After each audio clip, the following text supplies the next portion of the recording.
Perkenalkan, kami dari kelompok 5, Amelia Dwi Susanti absen 3, Virus dari Kalestari absen 12, Gilang Rafa Nur Maulana absen 18, Nadia Vansia Putriwadani absen 26, Tatik Tri Wayuningsi absen 34. Di video kali ini kita akan mempelajari tentang energi geotermal. Apa sih yang akan kita bahas? Jadi, kita akan membahas tentang definisi energi terbarukan dan energi tak terbarukan, macam energi tak terbarukan, mengapa dibutuhkan energi terbarukan, penjelasan lengkap energi terbarukan geotermal, kaitan potensi energi geotermal untuk dimanfaatkan ke depannya sebagai energi alternatif di Indonesia. Definisi energi terbarukan dan energi tak terbarukan. Energi terbarukan adalah sumber daya alam yang tersedia, berlimpah di alam dan berkelanjutan. Energi tak terbarukan merupakan energi yang bisa habis seiring berjalannya waktu. Energi memiliki beberapa macam bentuk. Setiap bentuknya memiliki manfaat sesuai kegunaannya masing-masing. Macam energi tak terbarukan: 1. Minyak bumi. 2. Batu bara. 3. Gas bumi. 4. Nikel. 5. Timah. Mengapa sih dibutuhkan energi terbarukan? Energi terbarukan dibutuhkan karena beberapa alasan utama, yaitu 1. Sumber daya yang terbarukan. 2. Mengurangi emisi gas rumah kaca. 3. Keberlanjutan lingkungan. 4. Kemandirian energi dan keamanan energi. 5. Inovasi dan penciptaan lapangan kerja. Energi geotermal.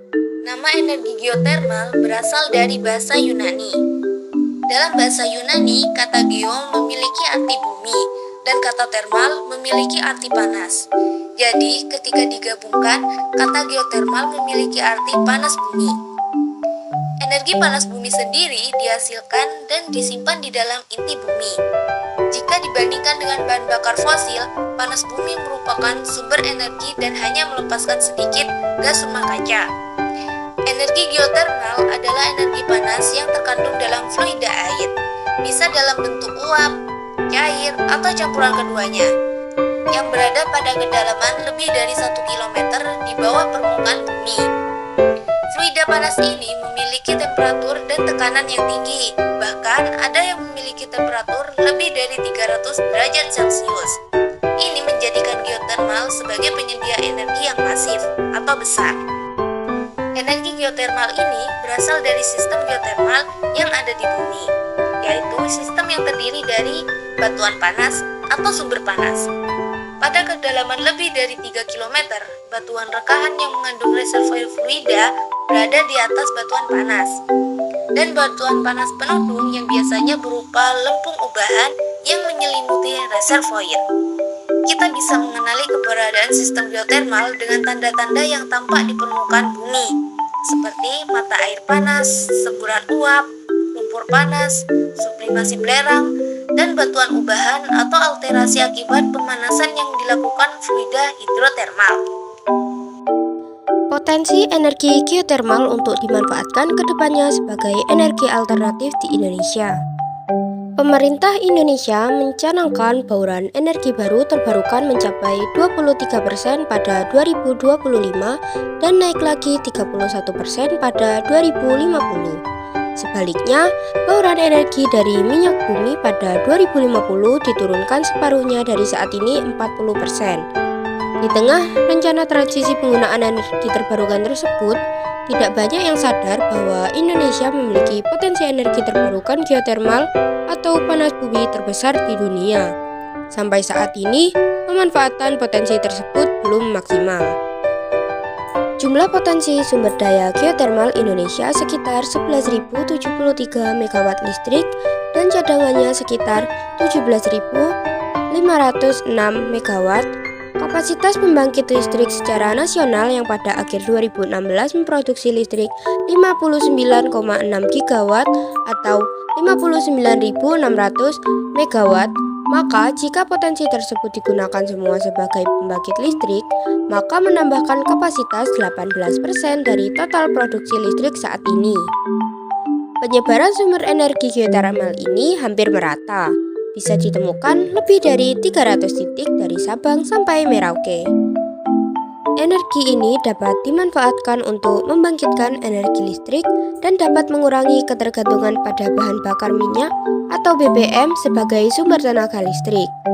Kebijakan pemanfaatan energi geotermal secara serius akan dapat mengatasi krisis listrik yang saat ini sangat menghantui masyarakat Indonesia.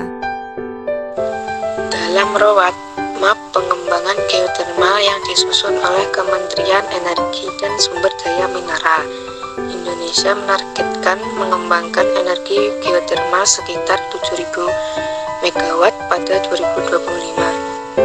Sebuah program yang cukup ambisius, karena itu dibutuhkan investasi yang besar, penyiapan teknologi eksplorasi dan produksi, manajemen penyediaan sumber daya manusia yang kompeten dengan jumlah yang cukup, serta dukungan iklim investasi yang menarik bagi investor. Pengembangan energi geotermal untuk pemanfaatan langsung di Indonesia dilakukan untuk agroindustri, proses industri, dan pariwisata. Beberapa contoh pemanfaatan langsung di negeri tercatat untuk pemandian air panas, pengeringan kopra, pengeringan teh, budidaya jamur, budidaya kentang, proses produksi gula aren, dan penghilangan minyak akar wangi atau astiri. Untuk mengurangi risiko pengusahaan panas bumi, misalnya gagal menemukan sumber uap yang memadai pada tahap eksplorasi, pemerintah mengulirkan strategi government drilling alias pengoboran oleh pemerintah. Melalui program ini, daerah yang sudah dibor dan ditemukan uap akan dijadikan wilayah kerja panas bumi (WKP) yang siap ditenderkan ke publik. Pemenangnya yang harus mengganti biaya pengoboran tersebut. Dana ini kemudian dapat digunakan untuk program serupa di area prospek geotermal yang lain.